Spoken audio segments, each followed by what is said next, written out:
About an hour ago, the president announced that he's going to marshal all available forces, military and civilian, to stop these riots.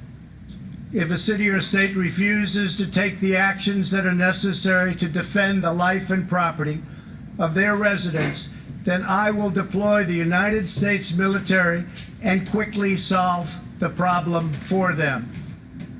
Good for him.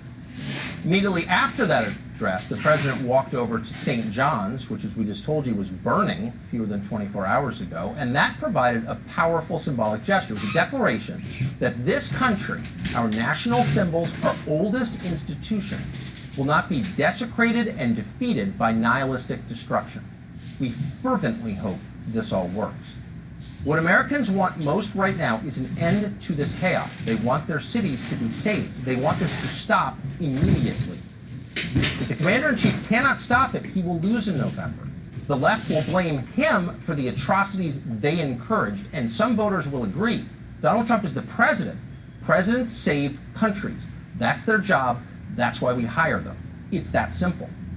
Some key advisors around the president don't seem to understand this or the gravity of the moment. No matter what happens, they'll tell you, our voters aren't going anywhere. The trailer parks are rock solid. What choice do they have? They've got to vote for us. Jared Kushner, for one, has made that point out loud. No one has more contempt for Donald Trump's voters than Jared Kushner does, and no one expresses it more frequently. In 2016, Donald Trump ran as a law and order candidate because he meant it, and his views remain fundamentally unchanged today.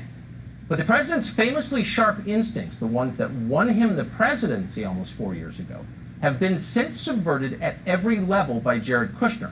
This is true on immigration, on foreign policy, and especially on law enforcement. As crime in this country continues to rise, Jared Kushner has led a highly aggressive effort to let more criminals out of prison and back onto the streets. This is reckless. At this moment in time, it's insane. It continues to happen. The president seems to sense this. At times, he seems aware he's being led in the wrong direction. He often derides Kushner as a liberal, and that's correct. Kushner is.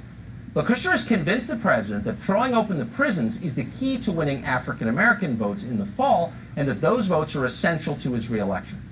Several times over the past few days, the president has signaled that he would very much like to crack down on rioters. That is his instinct. If you've watched him, you believe it. But every time he has been talked out of it by Jared Kushner and by aides that Kushner has hired and controls. Kushner's assumption, apparently, is that African-American voters like looting. That is wrong. Normal Americans of all colors hate looting. Obviously, why wouldn't they hate looting? They're decent people. So what are the lessons of all that we have seen, and we've seen so much over the past 5 days? America's going to change because of this, that is certain. What can we learn from it? What should we demand going forward? The first thing to know is that we can no longer accept race baiting from our leaders. Never. That has become so common now that we barely notice it, but it is dividing and destroying this country. We should make them stop. Yesterday, for example, Mayor Jenny Durkin of Seattle tweeted this, and we're quoting, "I want to acknowledge that much of the violence and destruction, both here in Seattle and across the country, has been instigated and perpetrated by white men." Quote. Is that factually true? Who knows? Who cares? The skin color of criminals is totally irrelevant to how we prosecute them for the crimes they commit. It must be irrelevant. Otherwise, we're committing the bigotry we claim to abhor.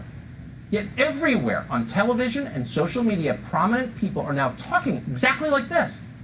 Not just a few crackpots, thousands of people, well-known people.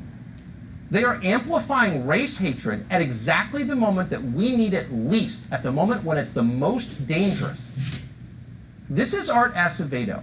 Acevedo is the police chief of Houston. Houston is the 4th biggest city in this country. Acevedo's job, his sworn duty, is to enforce the law fairly and evenly, regardless of the ethnicity of the suspect. Watch this and tell us if you think he's capable of doing that. Do you think he's even interested? Here's Art Acevedo from over the weekend. My people, as an immigrant, were raped. We know what? We built this country. We can't be accused for them. We ain't going nowhere. We're not going nowhere. The ship has sailed. So you over it. Because this city is a minority majority city. My people. If a police chief of any color said that, we would attack him instantly and we would mean it. It is wrong. When you run a law enforcement agency, you don't get to consider, quote, my people, much less claim your people deserve some kind of special consideration because they, quote, built this country. No. Your obligation is not to consider your people, but all people, and consider them equally. Period. Art Acevedo is not even trying to do that.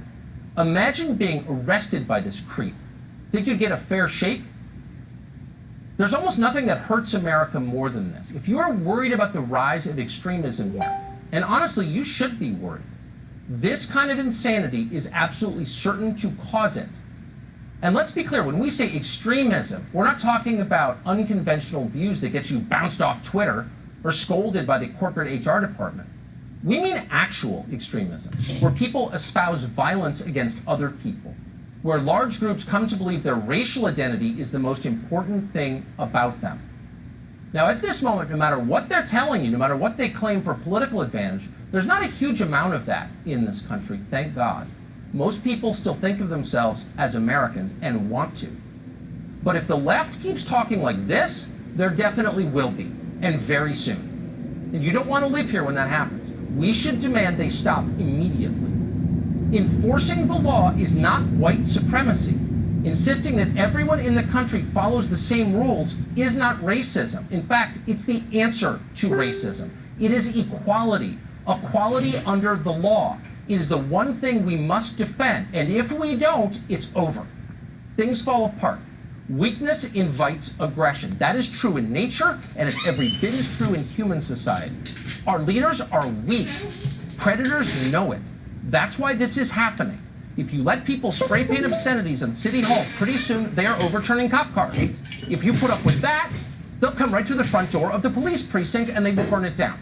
Next thing you know, they are beating people to death in shopping malls. And then what?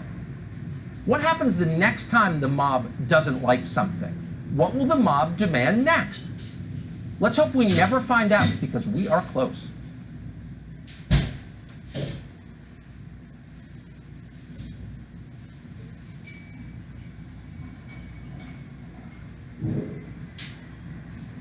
What is the biggest and most profitable market you can think of? How about this one? Current world population, 7,779,691,529. Click this ad right now to discover how you can cash in on the one product that every single person in the world is desperate to get their hands on. Yes, I'm talking about the vaccine that will finally end this virus. When it's ready, we'll all need a shot. In fact, it looks like we'll need one every year. All right, everybody, wish me luck. We're going to go scope out the Walgreens in my neighborhood, do a quick live stream. Then I have a pizza coming from Lou Malnati's. And it is 8:58 p.m. Central Standard Time, June 1st, 2020. Thanks for watching. God bless. Godspeed. Please like, share, and subscribe to this video if you do not support the mass amount of looting that is going on in America. I personally find it extremely distasteful and upsetting, because now I can't even go to my local Walgreens and get food or anything. It's quite a pain in the ass. And as you saw in that video with Tucker Carlson, that poor old woman can't even get her food from the dollar store and other retailers. So Godspeed. Please like, share, subscribe. I'm going to upload all these videos. Thanks for watching. Bye.